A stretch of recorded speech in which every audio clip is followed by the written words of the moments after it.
കുന്നത്തേരി സംവാദത്തിൽ മരണപ്പെട്ടു പോയ ആളുകളെ വിളിക്കാൻ വേണ്ടി അവർ തെളിവുദ്ധരിച്ചൊരു സംഭവം. ഈസാ നബി അലൈഹി സ്വലാം റസൂലുള്ളാഹി സ്വല്ലല്ലാഹു അലൈഹി വസല്ലം തങ്ങളുടെ ഖബറിൻ്റെ അരികിൽ വന്ന്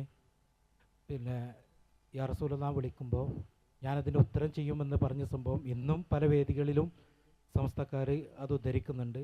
അത് സഹീഹാണോ, എന്താണ് അതിൻ്റെ വാസ്തവം എന്ന് പറഞ്ഞത്? ആ സംഭവത്തിൽ 2 ഇല്ലത്തുണ്ട്.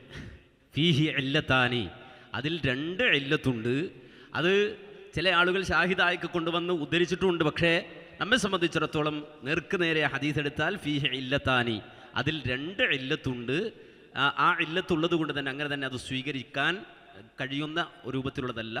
ഇനി അതിനെ മറ്റേതെങ്കിലും ശവാഹിദുകൾ കൊണ്ടുവന്നാൽ, അല്ലെങ്കിൽ ആ രൂപത്തിൽ സ്വഹീഹാണെന്ന രൂപത്തിൽ കൊണ്ടുവന്നാൽ തന്നെയും നമ്മെ സംബന്ധിച്ച് നമുക്ക് മനസ്സിലാക്കാനുള്ളത് ഈസാ അലൈഹി സ്വലാത്തു വസ്സലാമുമായി ബന്ധപ്പെട്ട സംഭവങ്ങൾ നമുക്കറിയാം.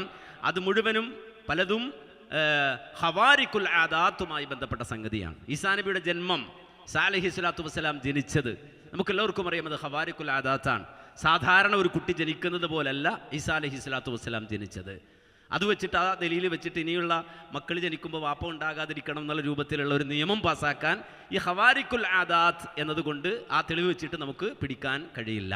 അതോടൊപ്പം തന്നെ അദ്ദേഹം ഇനി വന്നാൽ രണ്ടാമതിവിടെ തിരിച്ചു വരുന്ന വേളകളിലും അദ്ദേഹത്തിൻ്റെ ജീവിതത്തിൽ നടക്കുന്ന ഖവാരിഖുൽ ആദാത്ത്, അത്ഭുത പ്രതിഭാസങ്ങളുണ്ട്. അത്തരം ഖവാരിഖുൽ ആദാത്ത് ഒരിക്കലും സാധാരണമായ ഒരു സംഭവത്തിന് ദലീലായി കൊണ്ടുവരാൻ കഴിയില്ല.